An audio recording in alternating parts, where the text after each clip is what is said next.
Finals day at the Corona Open J-Bay. Straight down to business for live action. Tatiana Weston-Webb, backhand attack from her. Taking on Carissa Moore for a chance for a spot in the finals. And she's swinging hard on a really nice looking medium-sized wave. Ton of speed from Tati. Navigates some water off the bottom, a little slopey section here. She'll just be a little patient through to an inside. Maybe not loads on offer through there. Some decent work done, swinging out the... And it does, and she'll just let that go. Tatiana Weston-Webb will snaffle it up on the insides and go into down the line. Not really a bottom turn, just a line straight down the wave. Hammers the lip pretty hard. Unable to really get a completion through her lip line. Meanwhile, Carissa on the very next wave opens up. Big snap on the rail from Carissa. And now a tight wall on the inside off the bottom. Carissa Moore, really nice off the rail once again. So powerful, loads of control, and just eyeing up a section here into the lip. And she'll snap one will double up, and she'll get out of there. Carissa Moore opening up strong. Yeah, great surfing from Carissa, and it's you know, when you see someone whose surfing just suits the style of wave that we're seeing at Supers, you think about Carissa. Opening calf from her, just so strong and stealthy as she looks down the line, gathers a lot of speed, burns a little bit of it off there at the bottom of the wave, swoops into that maneuver. Just so beautiful to see her board cut through this wave like a hot knife through butter. And then this wave kind of had that double up opportunity there. She opts to take that high line. I'm just pulling from that experience and great guidance from the team here. I feel like I've got really good support here and at home. So I'm really enjoying the process and my process. And honestly, just being back in my process feels really nice. Well, let's check a replay right now. Yeah, interesting. I mean, Tatiana had priority, and there was Carissa kind of crossing the line of Tatiana. I do think this is going to be an interference, but I don't want to speculate what the judges are going to call on it. But yeah, that pretty clear, pretty blatant when Tati did have priority for this wave. So super unfortunate to see it. Drama early on in our second semi-final, an interference on Carissa Moore. You think about the letter of the law, interfering with the scoring potential. Well, basically, the wake off the back of Carissa's board wiped out Tatiana Weston-Webb. Slightly baffled look on her face, as if, what are you doing here? What's occurring? Really interesting stuff. Meanwhile, live action, Carissa Moore will have to dig really, really deep here. She got interference. She's got a decent looking wave, though, and pushing hard on a rail. And an uncharacteristic error from her.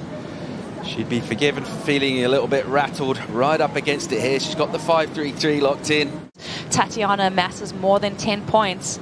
That's going to be game over for Carissa Moore. So we'll see if that happens. Let's see if Carissa can fight back and keep this within range for herself. Well, we've seen all sorts happen in professional surfing. Getting over 10 points, relatively straightforward task. We've seen a lot of heats where, for whatever reason, it doesn't necessarily manifest. Meanwhile, Carissa Moore will just keep surfing. She'll want to go as close as she can towards that 10. So she'll want to put up a biggest number as possible. It's one of the top intricacies of professional surfing, surfer-on-surfer competition, particularly with the priority, isn't it? Quite often we're just seeing two individuals kind of surfing and getting scores and surfing against the criteria, but actually there are incidents as well where the interaction of the two athletes becomes really significant. It's exactly what's happened in this one. Quick hit for Tatiana Weston-Webb, and looking like she wanted to hang on to some priority, so she'll go back into the lineup. Tati's really got to you know, get the axe out and get above 10 points to push it out of the realm of possibility. Cool heads required in this one for very different reasons. Tatiana Weston-Webb hits it really hard, gets the recovery, so much projection out of that maneuver, the momentum and the power of the wave, it just pushes her out of the flats.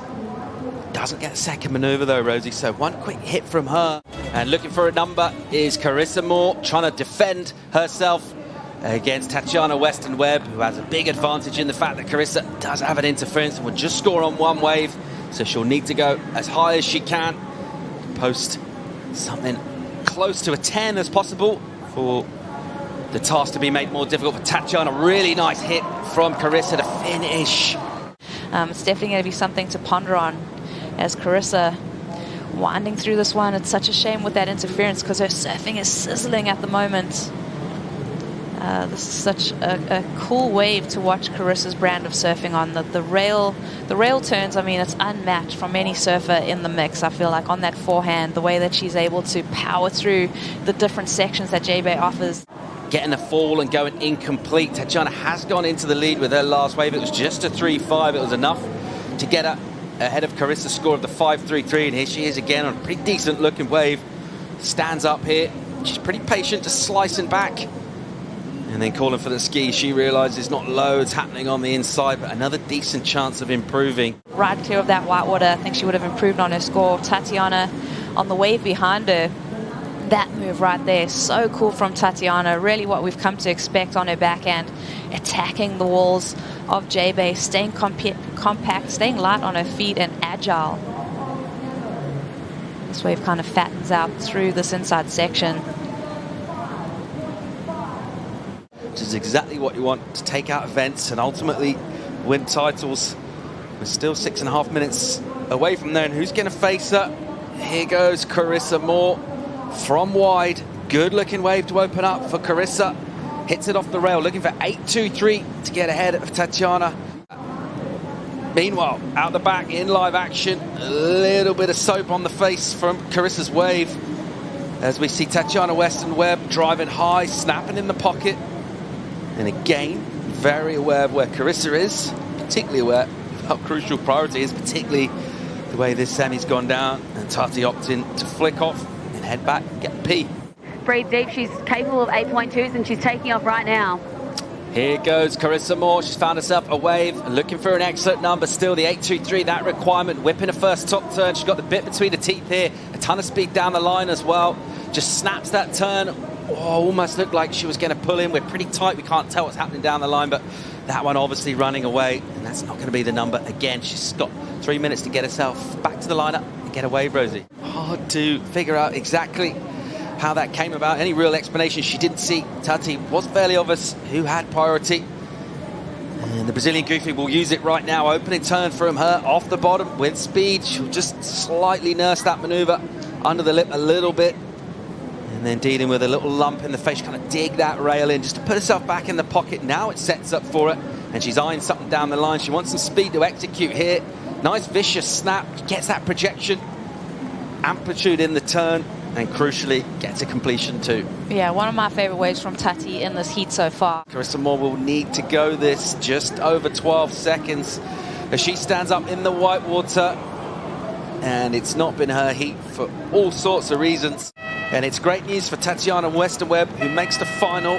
She'll also head to Tahiti in the top 5 for the women as well. And she gets a crucial win there over Carissa Moore.